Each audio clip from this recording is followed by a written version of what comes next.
परळ दादर दरम्यान शुक्रवारी सायंकाळी 7:55 धावत्या CSMT बदलापूर लोकलवर अज्ञात व्यक्तीने दगडफेक केली। यात महिला प्रवासी गौरी नार्वेकर यांना गंभीर डोळ्याची दुखापत झाले। घटना कळताच रेल्वे पोलीस आणि RPFच्या पथकाने महिलेला प्रथम उपचार दिले आणि शिव रुग्णालयात दाखल केले। दादर रेल्वे पोलिसांनी परळ दादर मार्गावर गस्त वाढवून आरोपीचा शोध सुरू केलाय। CCTV तपासणीद्वारे आरोपी ओळखण्याचे प्रयत्न सुरू आहेत। ही परळ दादरमध्ये पहिलीच दगडफेकीची घटना आहे।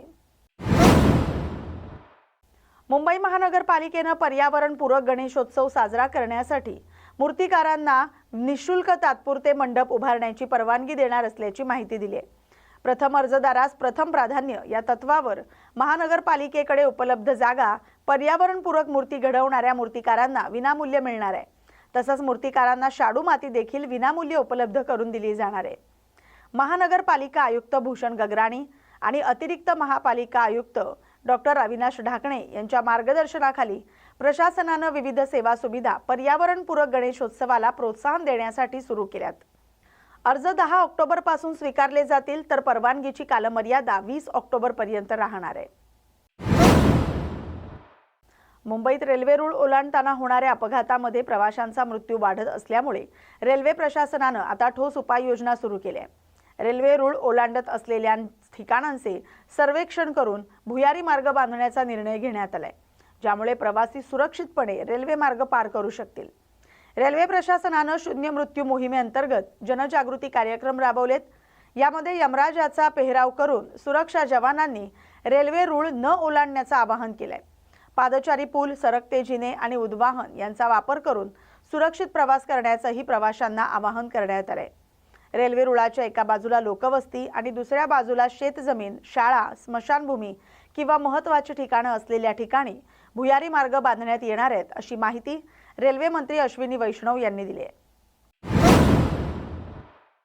मुंबई महानगरपालिकेने पावसाळ्यापूर्व मोठ्या आणि लहान नाल्यांमधून गाळ काढण्याचे काम सुरू केले।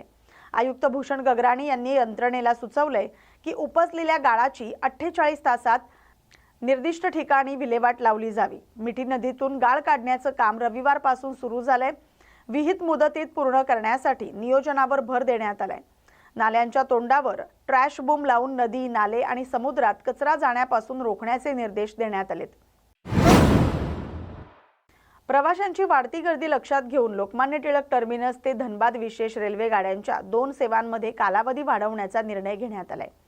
गाडी क्रमांक 03380 ही LTT धनबाद साप्ताहिक विशेष गाडी आता 2 एप्रिल पर्यंत चालवली जाणार आहे, तर गाडी क्रमांक 03379 धनबाद LTT ही सेवा 31 मार्च पर्यंत वाढवण्यात आली आहे।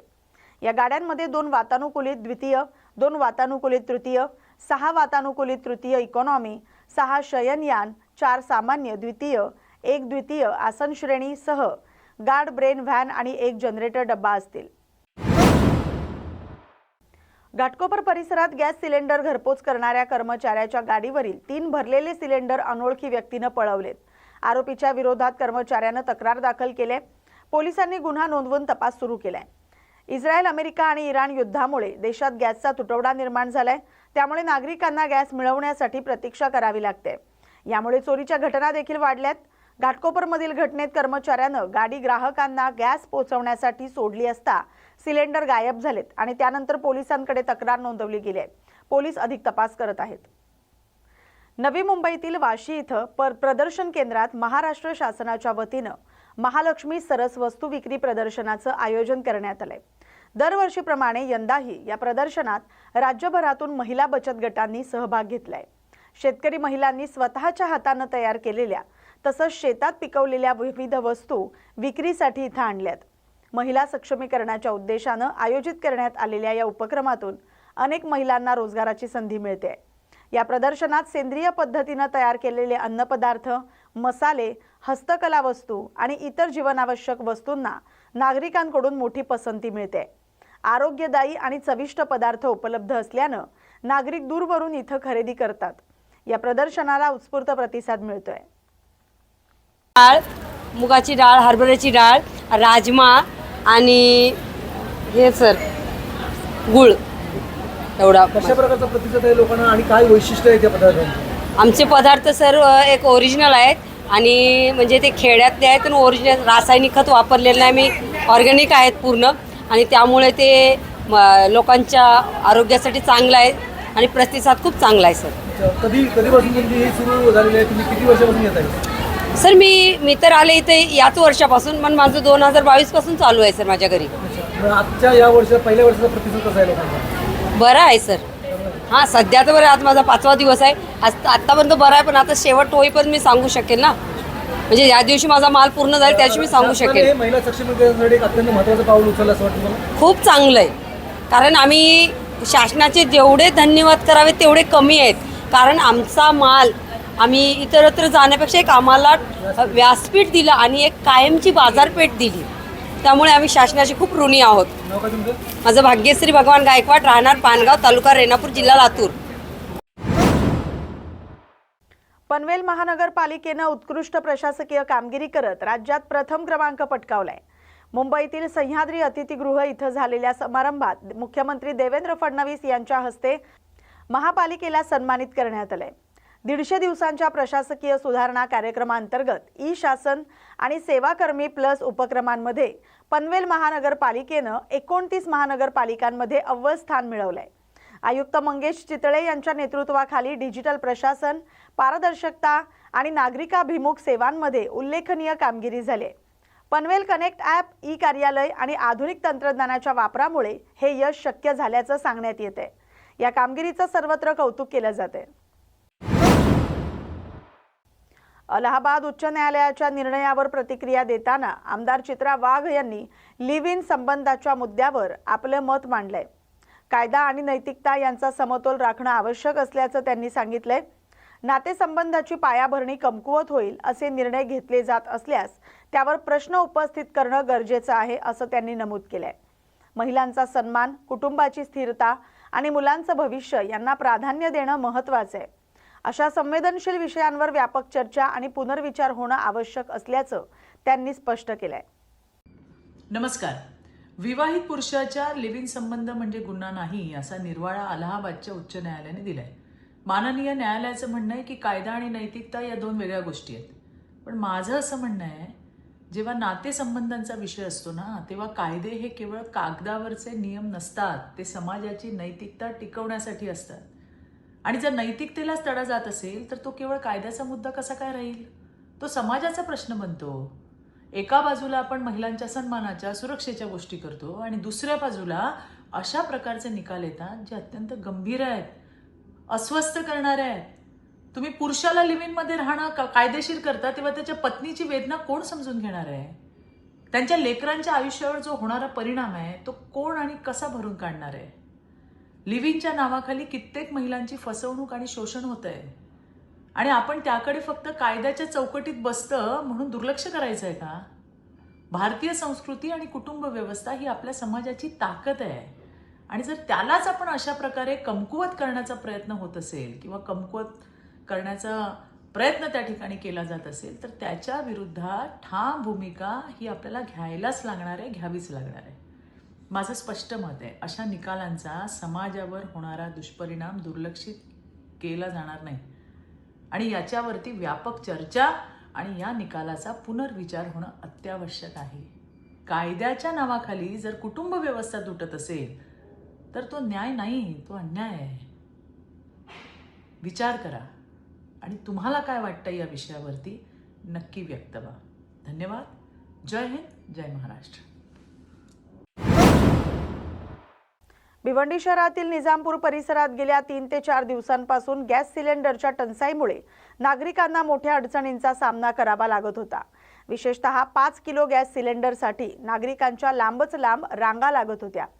काही नागरिकांना तर रात्रभर एजन्सी बाहेर थांबावं लागत होतं. मात्र निजामपुरातील भारत गॅस एजन्सीवर आता तब्बल 300 गॅस सिलेंडर दाखल झाल्यानं नागरिकांना मोठा दिलासा मिळालाय. सिलेंडर मिळाल्यानंतर नागरिकांच्या चेहऱ्यावर समाधान आणि आनंदाचं वातावरण पाहायला मिळालं. स्थानिक नागरिकांच्या म्हणण्यानुसार गेल्या काही दिवसांपासून गॅस टंचाईमुळे दैनंदिन जीवनावर परिणाम होत होता. मात्र आता झालेल्या पुरवठ्यामुळे परिस्थिती काही प्रमाणात सुरळीत होताना दिसते. दरम्यान भविष्यात अशा प्रकारचा तुटवडा निर्माण होऊ नये यासाठी प्रशासनानं नियमित गॅस पुरवठा करावा अशी मागणी नागरिक करतायत. ये पहले किस तरह की स्थिति थी, आज किस तरह की स्थिति थी?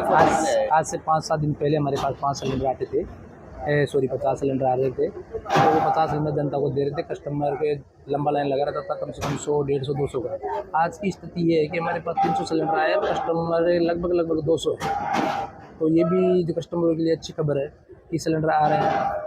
और 14.2 kg के सिलेंडर का कोई भी ऐसा कुछ इश्यू नहीं है। हमारे पास 6 गाड़ी आ रही है, 6 गाड़ी में लगभग 1800 बाटले आ रहे हैं। ये जो जनता में अफवाह फैलाई जा रही है कि सिलेंडर नहीं मिलेगा, वो इसके लिए भी जनता रात को नाइट में वो लाइन लगा रहेगा। मैं तो सभी से अपील ये करना चाहता हूँ कि अपना टाइम ख़राब नहीं करें। रोज़ सुबह गाड़ी आ रहा है, उसमें हमारे पास सिलेंडर आ रहे हैं।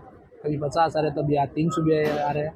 जितना हो कोशिश करेंगे, जितना हो सके ज़्यादा सिलेंडर मंगाएंगे। ये लाइन लग रही है, कितने सिलेंडर की लाइन? 5 किलो के सिलेंडर की ये लगी है। वो रेगुलर हमारे पास 6 गाड़ी के लगभग आ रहा है, उसमें 1800 बाटले आ रहे हैं। होम डिलीवरी मिल जाएगा? हाँ, होम डिलीवरी मिल रहा है। नवी मुंबईतील तुर्भे येथील डम्पिंग ग्राउंडमध्ये भीषण आग लागली असून संपूर्ण परिसरात एकच खळबळ उडाली आहे। आग इतकी तीव्र होती की तिचा धूर अनेक किलोमीटरपर्यंत पसरला, त्यामुळे आसपासच्या नागरिकांना मोठा त्रास सहन करावा लागलाय। माहिती मिळताच अग्निशमन दलाच्या 4 गाड्या घटनास्थळी दाखल झाल्या। गेल्या 2-3 तासापासून आग विझवण्याचे प्रयत्न सुरू आहेत। महत्त्वाचं म्हणजे सुमारे 15 दिवसांपूर्वी देखील याच ठिकाणी आग लागली होती, त्यामुळे प्रशासनाच्या तयारीवर प्रश्नचिन्ह उपस्थित होत आहेत।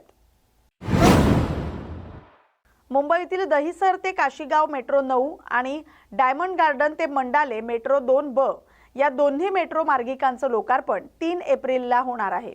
या मार्गिकांवरील पहिला टप्पा 2025 अखेरीस पूर्ण झाला होता आणि सुरक्षा प्रमाणपत्र मिळाल्यानंतरही लोकार्पण काही काळ रखडलं होतं।